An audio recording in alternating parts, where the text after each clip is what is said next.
ang pangatlong pinakamalaking puwersa sa teknolohiya sa mundo?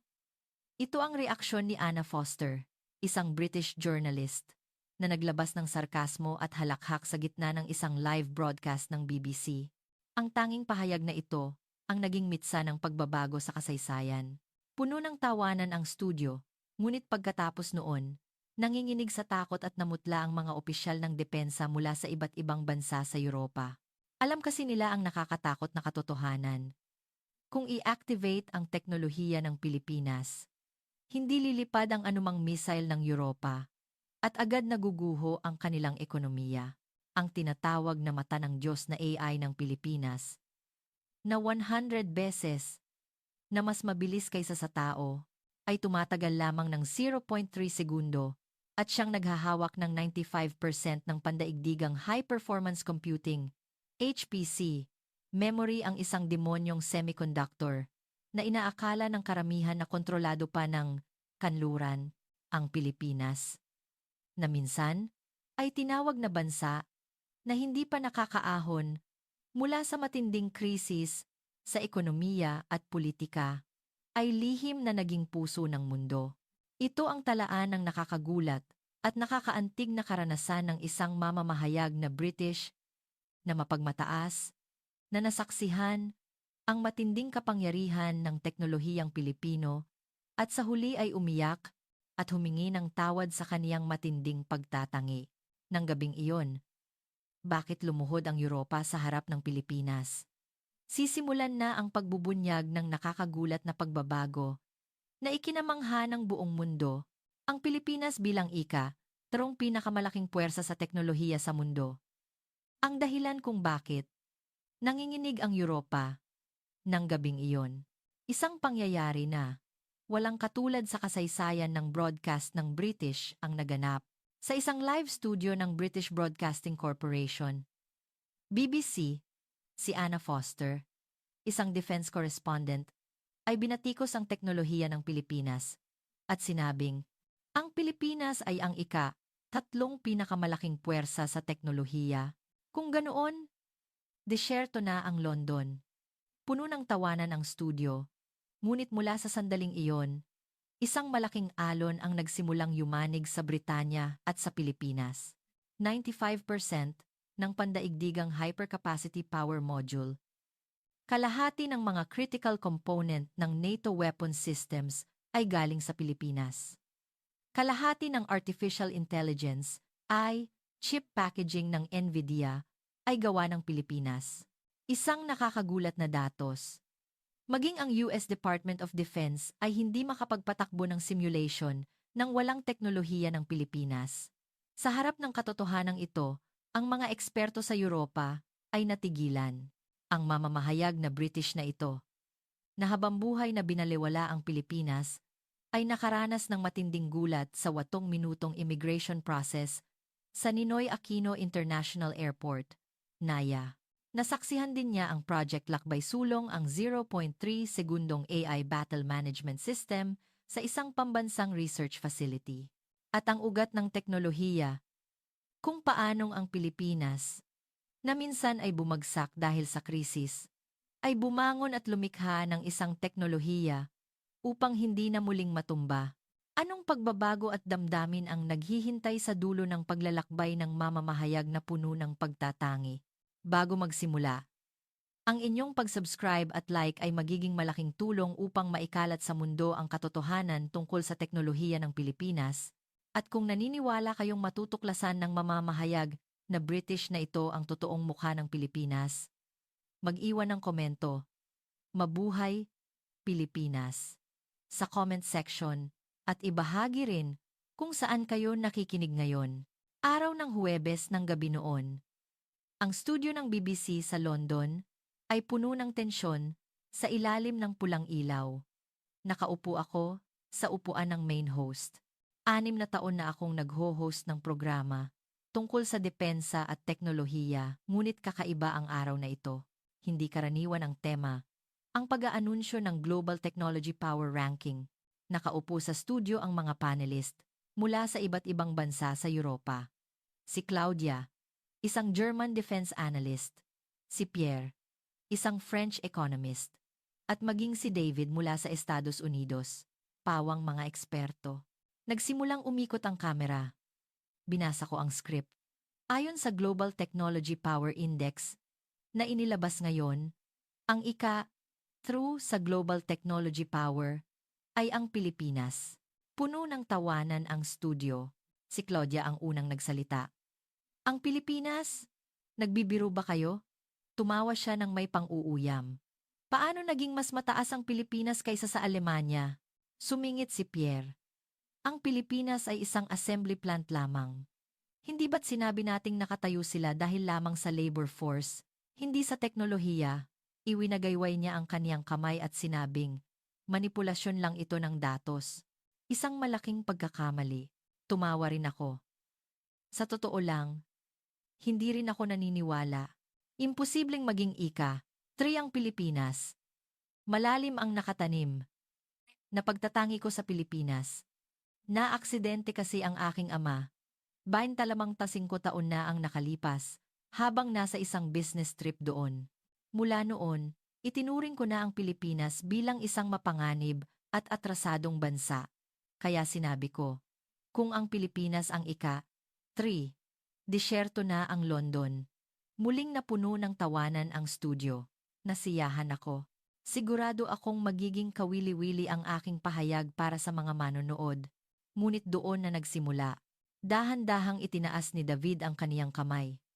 Kalmado siya. Walang halong tawanan ang kaniyang mukha. Mula nang makita ko siya, naramdaman ko na siyang kakaiba.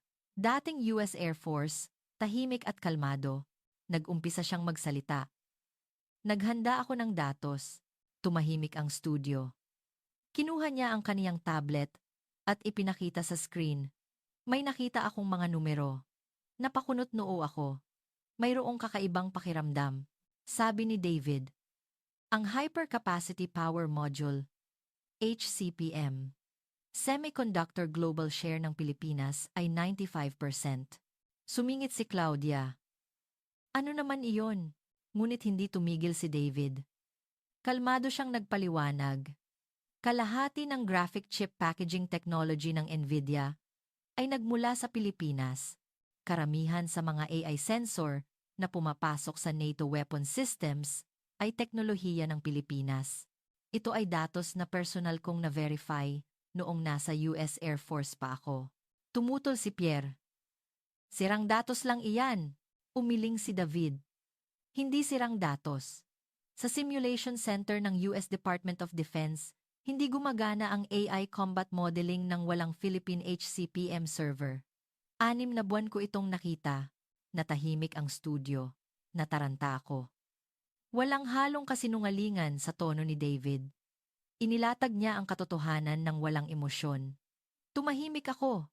Wala akong basehan para sumagot. Muling nagsalita si Claudia. Mas mahusay pa rin ang teknolohiya ng Alemanya. Ngunit wala na siyang kumpiyansa. Tahimik na si Pierre. Patuloy pa rin ang pag-ikot ng kamera. Kailangan kong magpatuloy sa pagho-host. Ngunit gulong-gulo ang isip ko. Totoo bang 3 ang Pilipinas? Kung totoo ang datos ni David, tapos na ang live broadcast. Namula ang ilaw ng studio. Tumayo ako mula sa upuan at lumabas sa pasilyo. Nanghihina ang mga binti ko. Biglang may tumapik sa aking balikat. Si Lisa, ang executive producer. Malamig ang kaniyang mga mata. Ana, pumunta ka sa opisina. Mahina. Ngunit matatag. Ang kaniyang boses. Sumunod ako. Tumingin ako sa kaniya. Anong ibig mong sabihin? Inabot ni Lisa ang kaniyang cellphone. Puno ang screen ng social media feeds. BBC reporter binatikos ang Pilipinas. London ay disyerto. Kontrobersiya sa pahayag ni Foster. Philippine Foreign Ministry.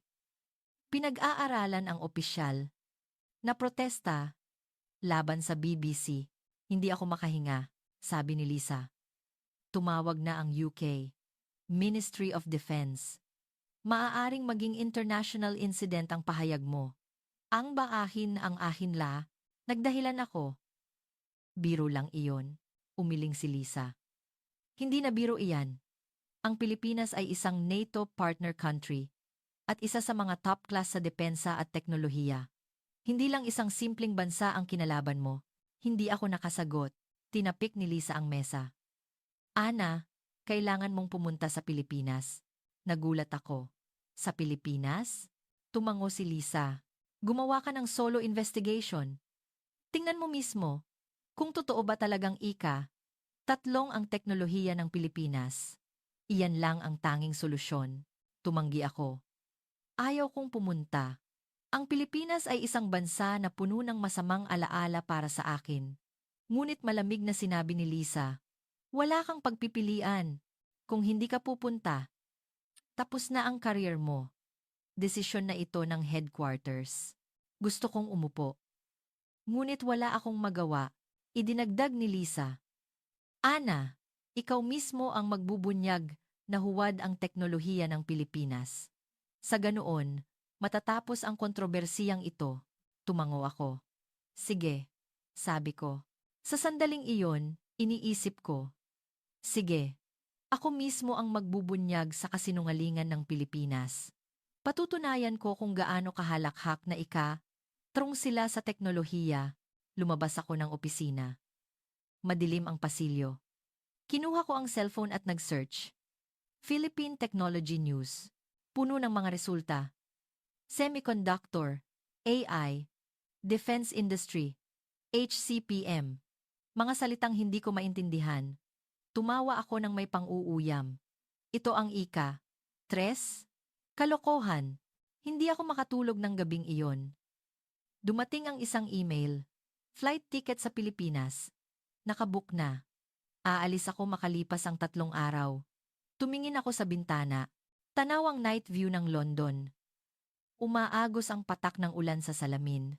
Bumulong ako. Pilipinas. Ako mismo ang magbavalidate. Kung gaano ka overrated na bansa. Ngunit hindi ko alam noon kung gaano ako kamali at kung gaano katindi guguho ang aking ilusyon. Kinabukasan, 6 a.m. Nagising ako. 49 notification sa cellphone. Lahat tungkol sa broadcast kagabi. Ang unang email ay galing sa BBC headquarters. Emergency meeting. 9 a.m. Ang pangalawa ay galing kay Lisa. Pumunta ka agad. Nagkakagulo na. Ang pangatlo ay galing sa hindi kilalang numero. Anna Foster, tapos ka na. Bumangon ako at tumingin sa salamin. May malalim na eye bags. Hindi ako nakatulog. Naligo at nagbihis. Nanginginig ang kamay ko. Nagtungo ako sa BBC headquarters. Puno ng tao ang subway. Ngunit ang katabi ko, nanonood ng balita sa cellphone. Nakita ko ang mukha ko sa screen. BBC Ana. Kontrobersiya sa pahayag. Tungkol sa Pilipinas. Tumingin ako sa ibang direksyon. Kumabog ang puso ko. Bumaba ako sa subway at pumasok sa gusali. Nakasalubong ko si Jason, isang kasamahan. Sabi niya, Ana, okay ka lang. Umiling ako. Hindi ako okay, sabi ni Jason sa mahinang boses. Nagkakagulo na ang management. Tumawag daw ang Philippine Foreign Ministry para magprotesta. Hindi ako makahinga. Foreign Ministry? Tumango si Jason at tumawag din ang UK Ministry of Defense. Partner country natin ang Pilipinas kaya sensitibo sila.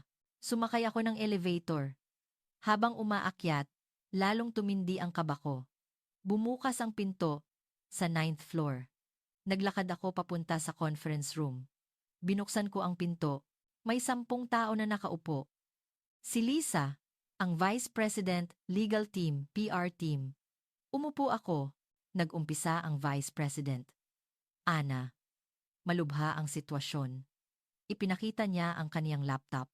Nag-a-update ang social media feeds ng real-time. Humihingi ng tawad kay Ana.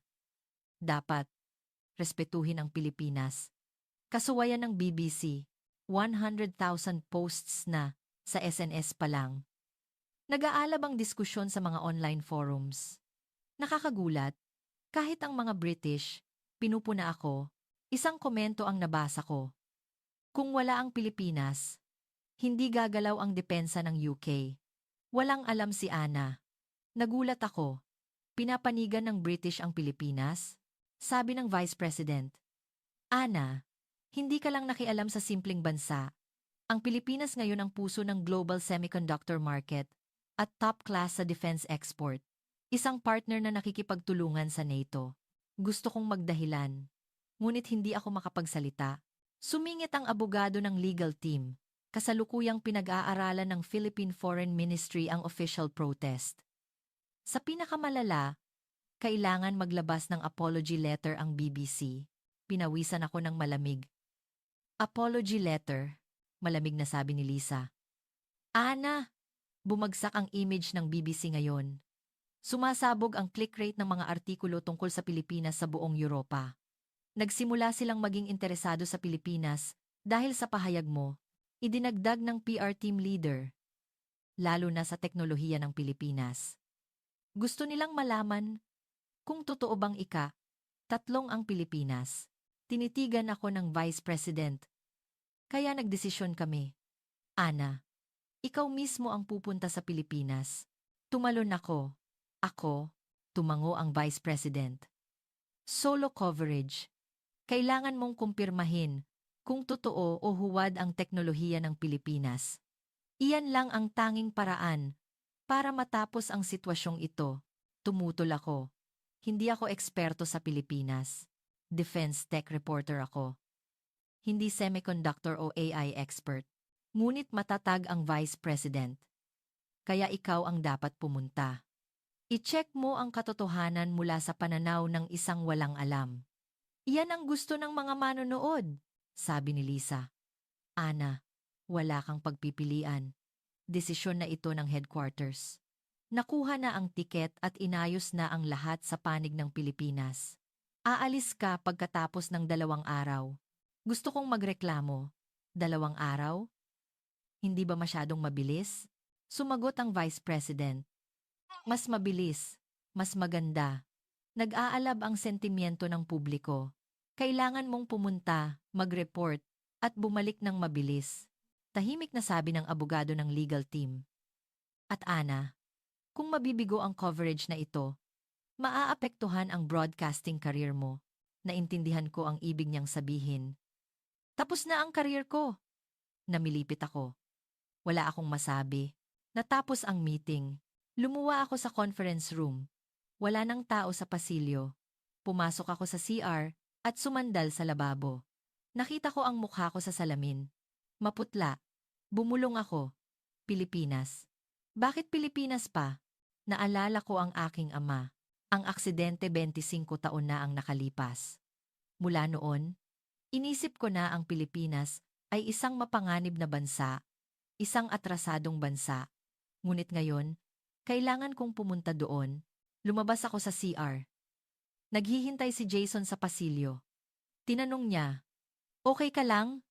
Umiling ako. Hindi ako okay. Sabi ni Jason, Ana, sa totoo lang, nagsaliksik din ako tungkol sa teknolohiya ng Pilipinas pagkatapos ng broadcast mo. Tiningnan ko siya. Kinuha ni Jason ang kaniyang cellphone. 95% share ng Pilipinas sa hypercapacity memory at ang AI chip packaging technology nila, world class. Mukhang mas malala pa pala ang kinalaban mong bansa. Kaysa sa iniisip mo, nag-init ang ulo ko. Tinanong ko, kakampi ka rin ng Pilipinas? Umiling si Jason. Hindi ako kakampi! Sinasabi ko lang ang totoo. Iyan ang lumabas sa datos. Tinalikuran ko siya. Ayaw kong makinig. Bumalik ako sa opisina at umupo sa mesa. Binuksan ko ang monitor. Puno ng email ang inbox ko. Mga 60 email. Kalahati ay paninisi. Kalahati ay suporta. Binuksan ko ang isang email. Ana, huwag mong baliwalain ang Pilipinas. Mas malakas sila kaysa sa iniisip natin. Isinara ko ang email. Nag-type ako sa search bar. Philippine Technology. Libu-libong artikulo ang lumabas. Pilipinas. Nagtataglay ng next-gen semiconductor tech. Pinag-aaralan ang pag-adapt ng Philippine weapon system sa NATO. Ang lihim na Pilipinas sa Age of AI. Tumawa ako ng may pang-uuyam. Kasinungalingan. Lahat ng ito ay marketing. Ngunit isang maliit na pagdududa ang sumibol sa loob ko. Totoo bang kasinungalingan? Patuloy na nagpaikot-ikot ang salita ni David sa isip ko. Dating US Air Force siya. Isang tao na walang dahilan para magsinungaling. Umuwi ako ng gabing iyon. Umupo ako sa sofa at uminom ng wine. Binuksan ko ang TV. Balita. Sabi ng anchor. Ang pahayag ng BBC Anna Foster tungkol sa Pilipinas, lumawak bilang isang international controversy. Pinag-aaralan ng Philippine Foreign Ministry ang official statement. Pinatay ko ang TV. Ayaw ko nang manood. Kinuha ko ang cellphone. May mensahe galing kay Lisa. Tomorrow, 10 a.m. Briefing. Huwag kang may late. Bumuntong hininga ako.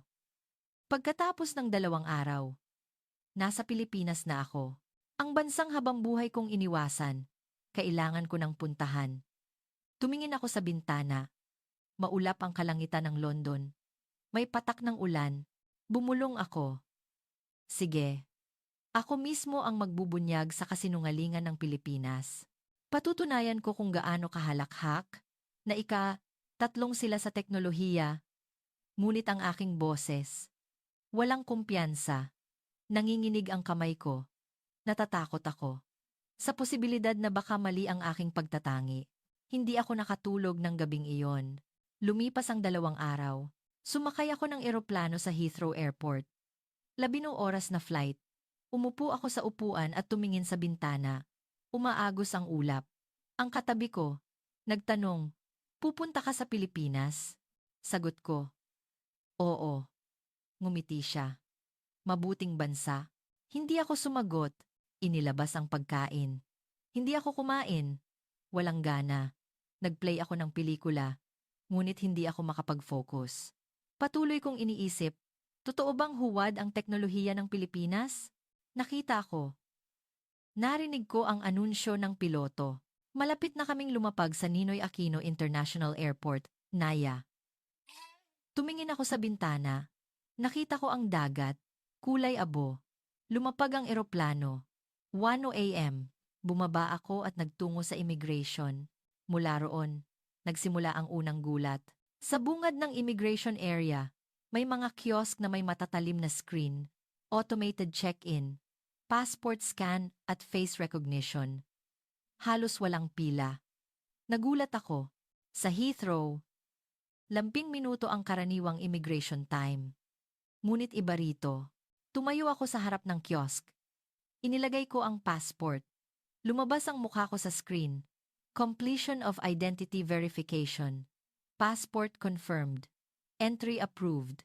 Hindi umabot ng 10 segundo. Natigilan ako. 8 minuto lang ang pagdaan ko. Mula sa immigration hanggang sa baggage claim. Tiningnan ko ang relo. Hindi ako makapaniwala. Sa Heathrow, 30 minuto ang minimum. Nagpunta ako sa baggage conveyor belt. Nakalabas na ang bagahe ko. 7 minuto. Kinuha ko ang bagahe. Nanginginig ang kamay ko. Dumaan ako sa customs. Automated din. Kung walang idedeklara, dadaan lang. Sabi. AI ang nag-analyze ng X-ray. Lumabas ako ng airport. Malawak ang lobby. Mataas ang kisame at maliwanag. Mabilis kumilos ang mga tao. Tumigil ako. May naghihintay. Nagpakilala siya bilang si Ate Mylene. Mylene Sato. Sa orihinal, isang liason. Mukhang nasa late 20s. Masigla siyang ngumiti. Miss Foster, welcome. Nakipagkamay ako, sabi niya. Ipaliwanag ko ang schedule. Ngayon, pupunta tayo sa hotel sa city at bukas na magsisimula ang coverage. Pumasok kami sa expressway. Doon na dumating ang pangalawang gulat. Ang kalsada ay may iba't ibang kulay. Blue lane, red lane, green lane. Tinanong ko si Ate Mylene, ano iyan? Nagpaliwanag siya. Real-time traffic management system po. AI ang nag-analyze ng traffic at nag-adjust ng signal sa bawat lane. Ang red lane ay para sa emergency vehicles. Tumingin ako sa bintana. Isang ambulansya ang mabilis na tumatakbo sa red lane. Lahat ng sasakyan, nagbigay daan. Wala pang isang minuto, nawala na ang sasakyan, sabi ni Ate Mylene.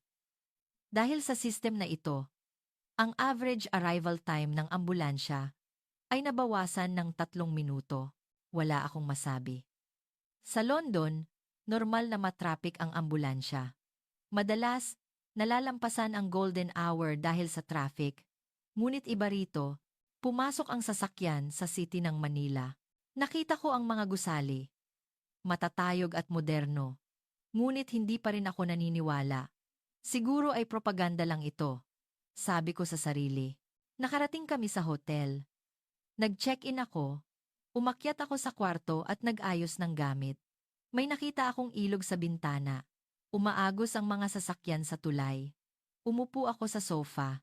Gulong-gulo ang isip ko. 8 minutong immigration. 7 minutong bagahe. Colored road system. Hindi ito ang Pilipinas na alam ko. Nagring ang cellphone ko. Si Ate Mylene, sabi niya. Magkita kami sa lobby bukas 9 a.m. Schedule ng pagbisita sa National Science and Research Institute. Sige, sabi ko. Pinatay ko ang cellphone. Tumingin ako muli sa bintana. Umaagos ang ilog. Tahimik. Bumulong ako. Ito ay show off. Siguradong ganoon. Ngunit wala na akong kumpiyansa sa aking boses. Nagkaroon ng unang pagdududa. Ganoon ba talaga? O ako lang ang walang alam? Hindi ako nakatulog ng gabing iyon. Pumikit ako. Ngunit hindi ako dinadalaw ng antok. Paulit-ulit na nagpaikot-ikot sa isip ko ang mga eksena sa airport. 8 minutong immigration. 7 minutong bagahe. Colored road. Tinakpan ko ang sarili ko ng kumot. Ayaw kong isipin. Naniniwala akong malalaman ko ang totoong mukha ng Pilipinas bukas. Ngunit isang maliit na lamat ang lumitaw sa loob ko. Nagsimulang pumutok ang dingding ng aking pagtatangi. Kinabukasan. Gumising ako ng 8 a.m. Naligo at nagbihis. Tiningnan ko ang salamin. Mukhang mas maganda ang kutis ko kaysa kahapon. Bumaba ako sa lobby. Naghihintay si Ate Mylene. Masigla siyang ngumiti at bumati.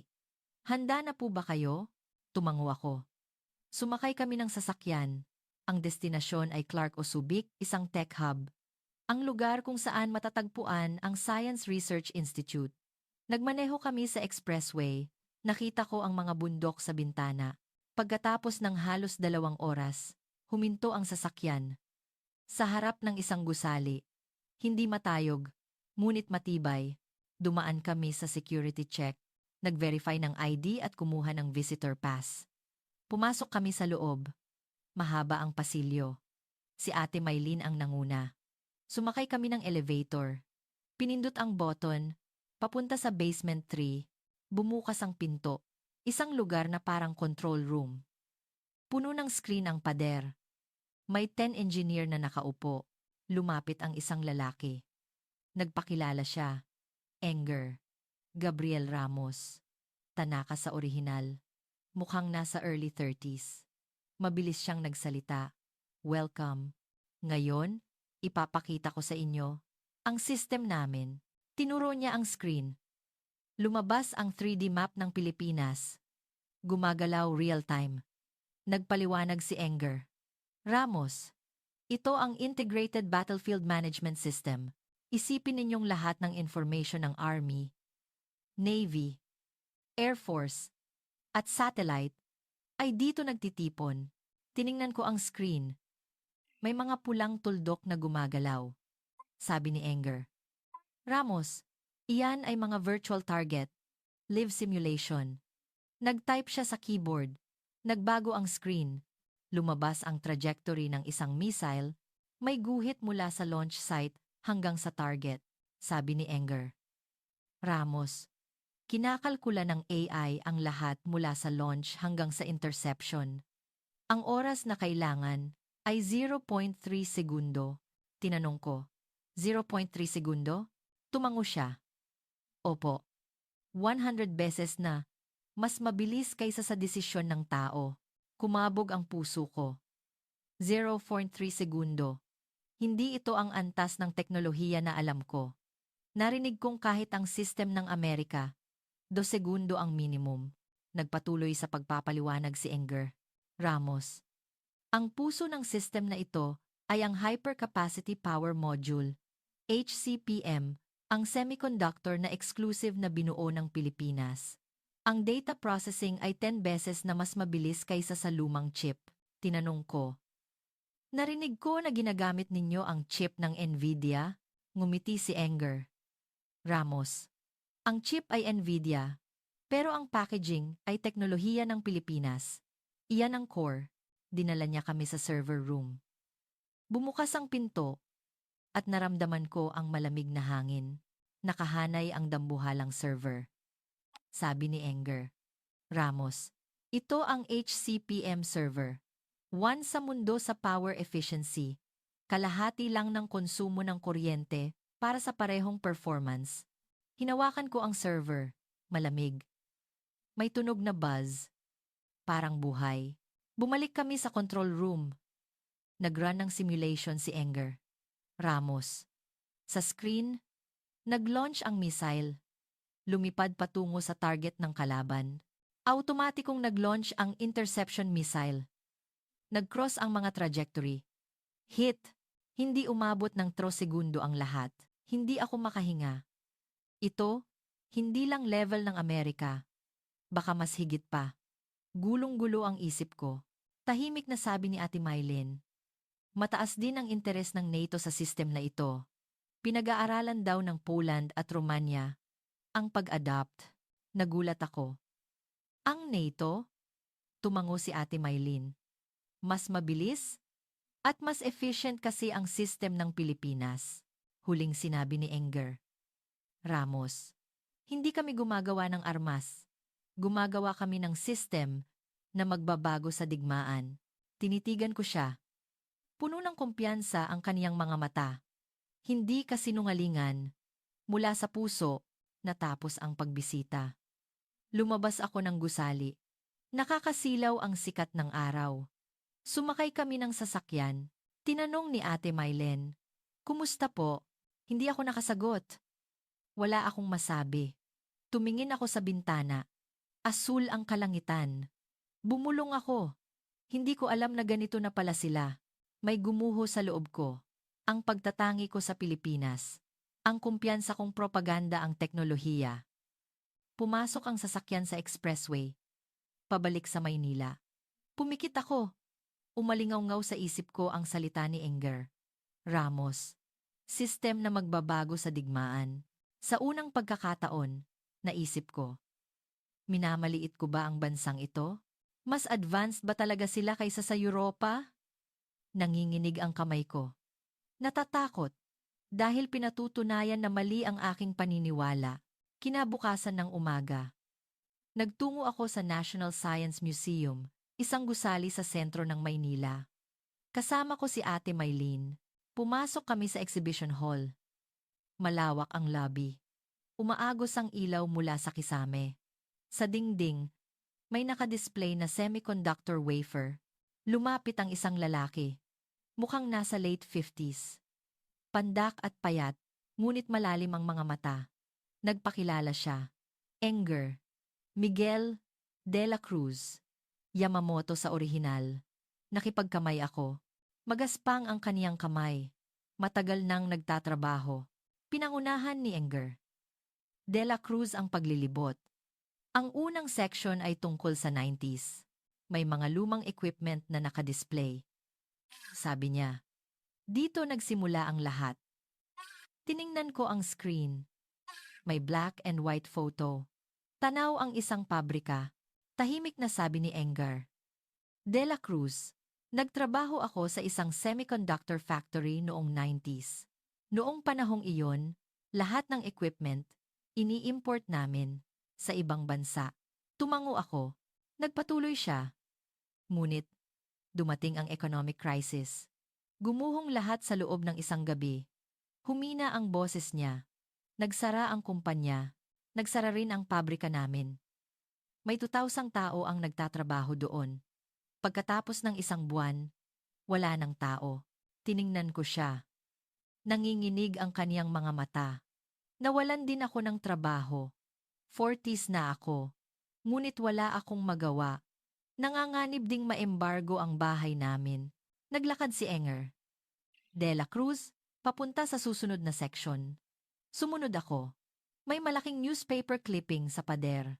Semiconductor factories, nag-shutdown. Libu-libong engineer nawalan ng trabaho. Walang produksyon kung walang foreign equipment. Binasa ko ang artikulo. Masakit sa dibdib, sabi ni Enger de la Cruz. Noon, nalaman namin ang nakakatakot na pagkaalipin sa teknolohiya. Kung hindi kami makakabili ng equipment sa ibang bansa, wala kaming magagawa. Tiningnan niya ako sa mata, kaya nagdesisyon kami. Hindi na ito mangyayari ulit. Tayo mismo ang gagawa ng equipment, process, at chip. Tinanong ko, posible ba iyon? Tumango si Enger de la Cruz. Hindi madali, tumagal ng 10 taon. Ngunit nagawa namin, umabot sa 10% ang local production rate ng equipment. Tinuro niya ang susunod na exhibit. Ang HCPM chip, maliit at manipis. Ngunit sinabi niya na napakalaking teknolohiya ang nasa loob, sabi ni Enger de la Cruz. Ito ang 95% global share ngayon. Ang resulta ng aral na natutunan namin sa panahon ng krisis. Tinitigan ko ang chip. Maliit. Ngunit naramdaman ko ang bigat. Ang kuwento na nasa loob, tahimik na sabi ni Enger de la Cruz. Hindi para sa digmaan ang dahilan kung bakit ginawa ng Pilipinas ang chip na ito, dahil ito sa alaala ng krisis na iyon. Tiningnan niya ako. May malalim na kulubot sa kaniyang mukha. Ang bigat ng panahon. Nagpatuloy siya.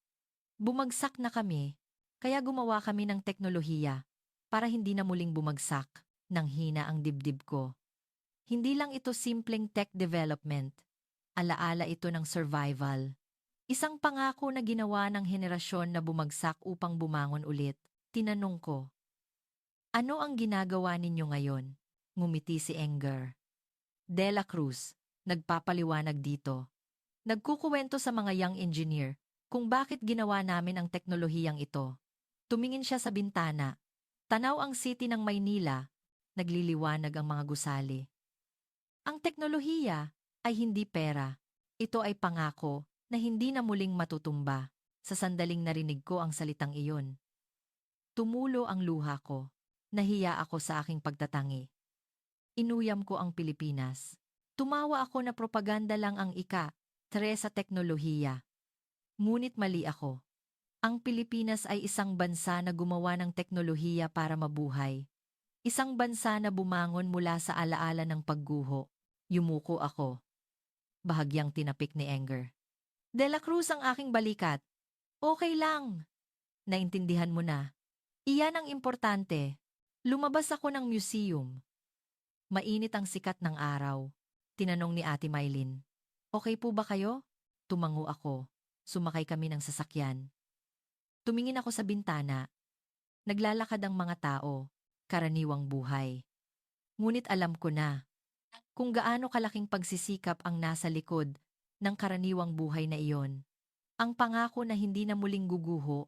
Nagring ang cellphone ko. Si Lisa. Tinanong kung kumusta ang coverage.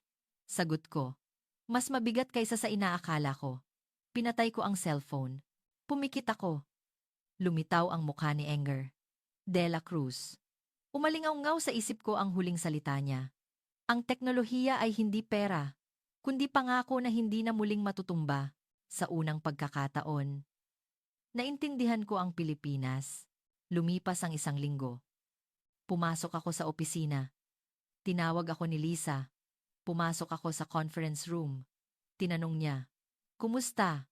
Lisa kanyata ang mangga. Binuksan ko ang laptop. Ipinakita ko ang coverage materials, photos, videos, interview content lahat. Inayos. Tiningnan ni Lisa ang screen. Nagbago ang kaniyang tingin. Totoo ba ito? Tumango ako. Lahat? Na-verify. 95% HCPM share. Kalahati ng NVIDIA packaging technology sa Pilipinas. Karamihan sa NATO sensors ay teknolohiya ng Pilipinas.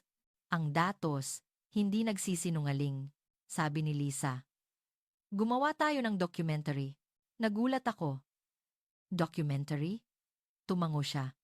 Kailangan itong maging special feature. Naghanda kami sa loob ng 1 linggo. Nag-edit ng video.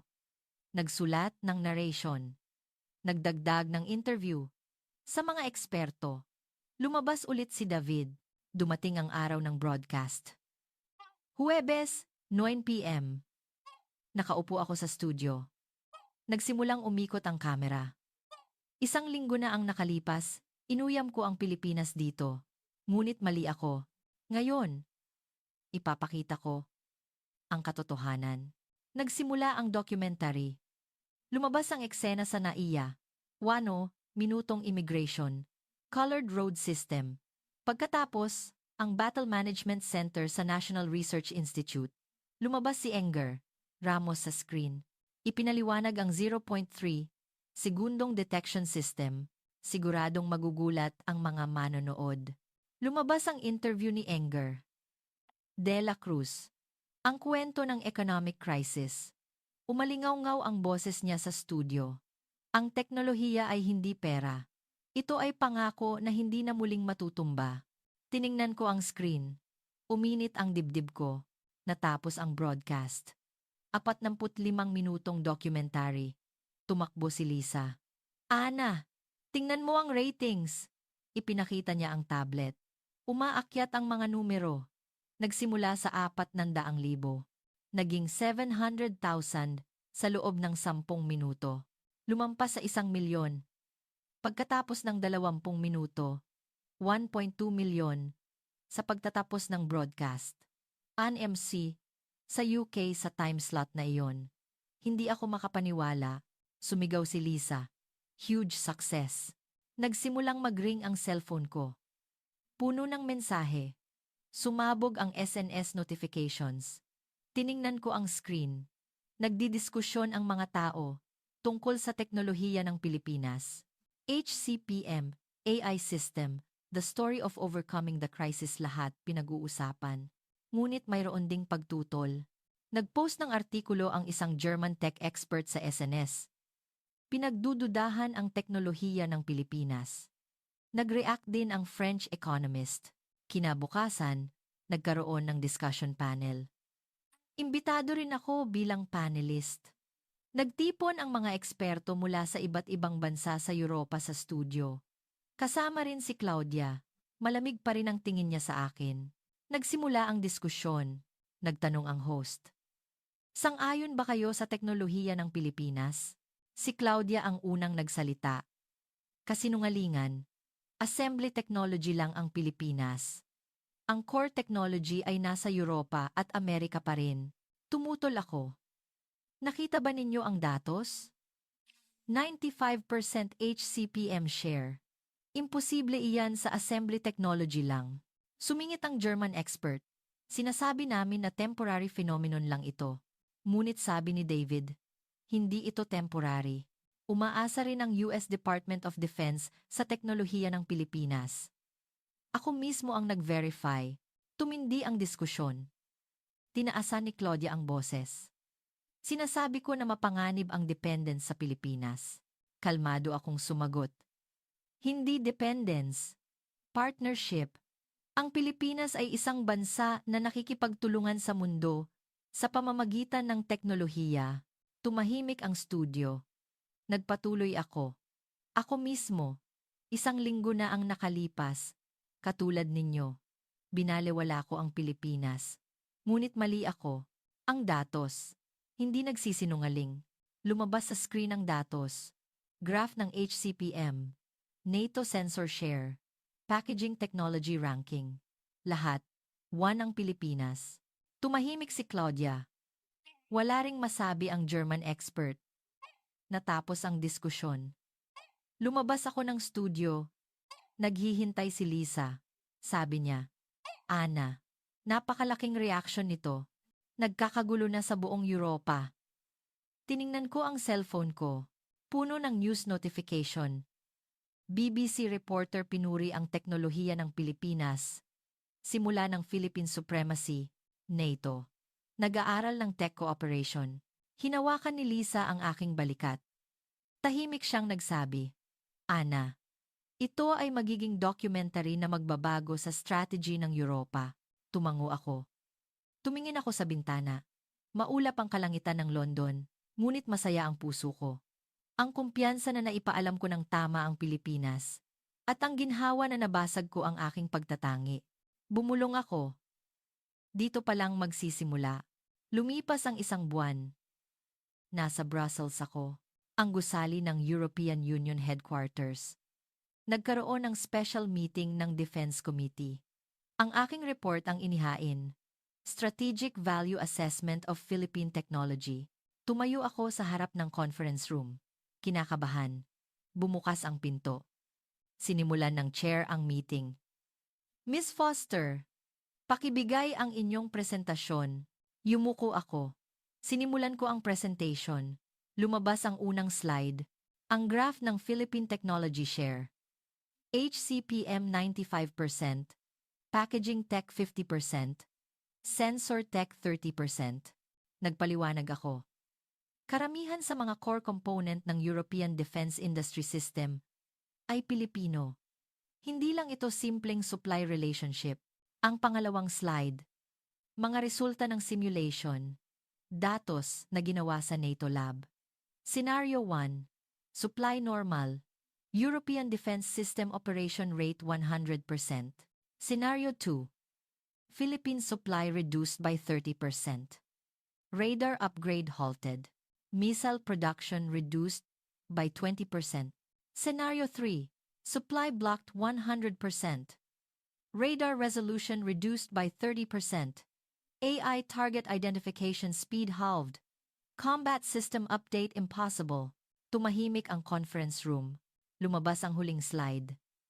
Kung wala ang teknolohiya ng Pilipinas, mahuhulog sa vacuum ang depensa ng Europa. Itinaas ng German representative ang kaniyang kamay. Defense Attaché si DL. Sabi niya, hindi ba iyan exaggeration? Sapat na ang teknolohiya ng Germany para mag-substitute. Umiling ako. Tingnan ninyo ang datos. Ang hypercapacity memory, hindi kayang gawin ng Germany. Philippine companies lang ang gumagawa. Sumingit ang French representative. Kung ganoon, bakit hindi tayo bumili sa Amerika? Sumagot ako. Gumagamit din ang Amerika ng Pilipinas. Ang core packaging ng NVIDIA chip ay teknolohiya ng Pilipinas. Walang alternative. Tumayo si Claudia. Matulis pa rin. Miss Foster, lobbyist ba kayo ng Pilipinas? Strategic risk ang dependence sa Pilipinas. Tinitigan ko siya ng diretsyo. Hindi dependence, partnership. Hindi binabantaan ng Pilipinas. Ang Europa. Tumutol si Claudia. Pero paano kung maputol ang supply chain? Kalmado akong sumagot. Kaya kailangan ng cooperation. Kailangan nating makipag-alyansa sa Pilipinas. Hindi natin sila dapat balewalain. Tulad ng dati. Itinaas ng Polish military officer ang kaniyang kamay. Si Colonel Marek. Sabi niya, sang-ayon ako sa opinyon ni Miss Foster.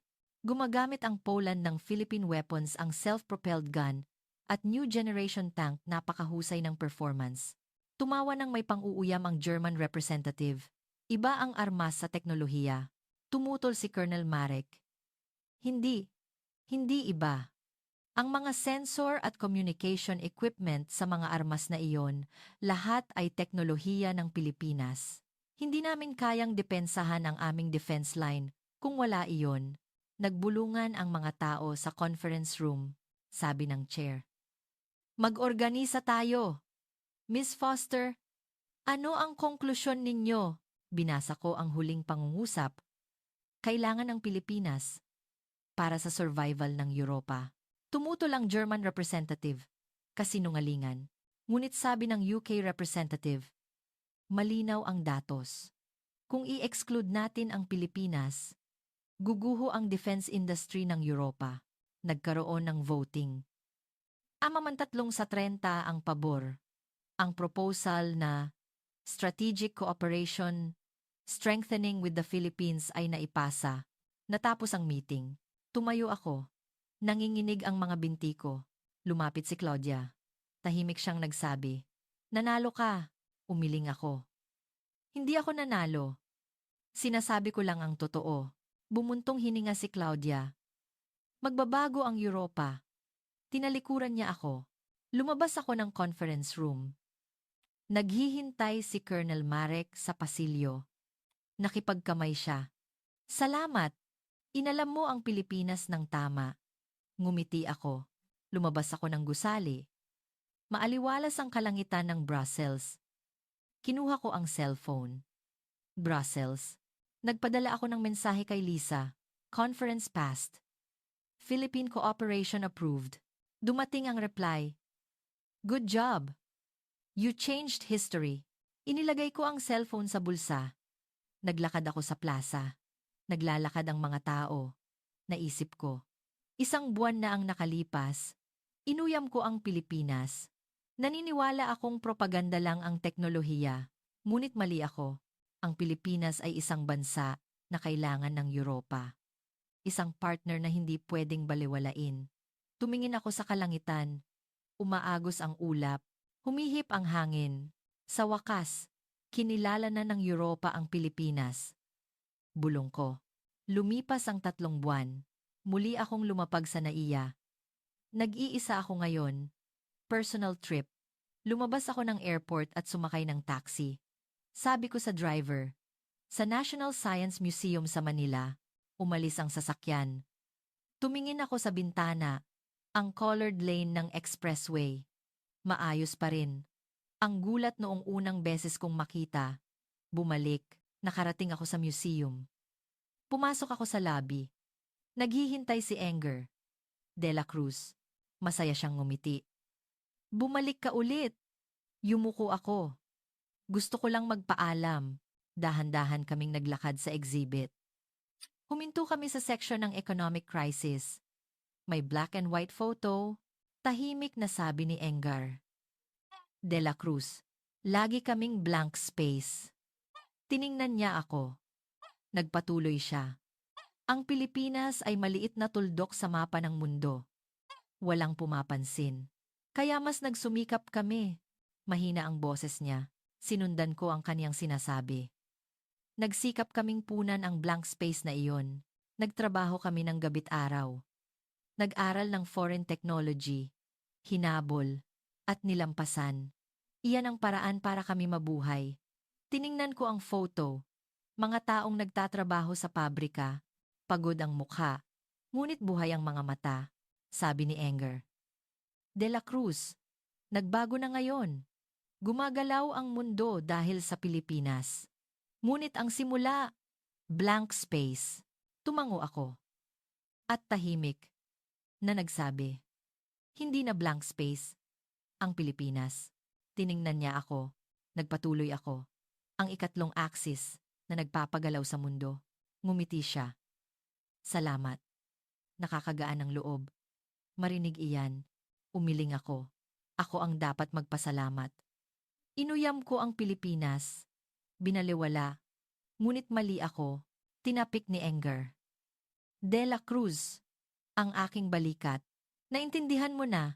Okay na iyon. Ang importante, iparating ang katotohanan. Lumabas kami ng museum. Nagpunta kami sa isang cafe na tanaw ang ilog. Umupo kami sa tabi ng bintana. Umaagos ang tubig ng ilog. Ilang libong taon nang umaagos. Walang humpay. Uminom ako ng kape. Tinanong ni Enger. De la Cruz, kumusta ang Europa? Sumagot ako. Nagbabago. Nagsimula ng kilalanin ang Pilipinas. Pinapalakas din ng NATO ang cooperation. Tumango si Enger. De la Cruz, mabuti. Tumingin ako sa bintana. May itinuro ang maliit na bansang ito sa mundo. Sabi ko. Tinanong ni Enger. De la Cruz, ano iyon? Dahan-dahan akong sumagot. Na ang kapayapaan ay mapoprotektahan hindi sa lakas, kundi sa karunungan. Hindi sa banta, kundi sa tiwala. Hindi sa armas, kundi sa strategy. Tahimik na tumawa si Enger. De la Cruz. Magandang expression. Lumabas kami ng cafe. Naglakad kami sa tabing ilog. Humihip ang hangin. Kinuha ko ang cellphone. Binuksan ko ang EU report. Binasa ko ang title. AI. Semiconductor. Age of War. Europe's new ally. The Philippines. Pagkatapos ng 2 araw. Nasa studio ako ng London. Naghahanda para sa live broadcast. Ang mismong lugar kung saan ko inuyam ang Pilipinas. 3 buwan na ang nakalipas. Umikot ang kamera. Huminga ako ng malalim. At sinabi ko, 3 buwan na ang nakalipas. Inuyam ko ang Pilipinas dito. Sinabi ko na propaganda lang ang ika. True sa teknolohiya. Ngunit mali ako. Lumabas sa screen ang footage ng Pilipinas. NAIA. National Research Institute. Interview ni Enger. De la Cruz. Nagpatuloy ako. Ang Pilipinas ay isang bansa na tahimik, ngunit matatag na sumusuporta sa mundo. Isang bansa na bumangon mula sa alaala ng pagguho. At ngayon, kailangan ng mundo ang Pilipinas. Tumahimik ang studio. Sinabi ko ang huling salita. Nahihiya ako sa aking pagtatangi. Ngunit alam ko na ang katotohanan. At gusto ko itong ibahagi sa inyo. Natapos ang broadcast.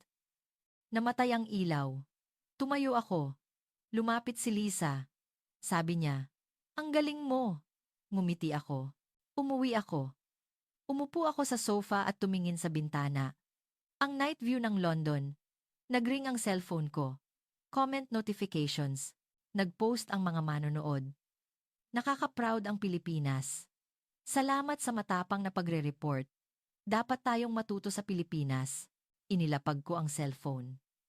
At bumulong. Salamat Pilipinas. Nagliliwanag ang mga bituin sa kalangitan. Kayo? Kailan ninyo naramdaman na proud kayo sa Pilipinas? Ibahagi sa comments?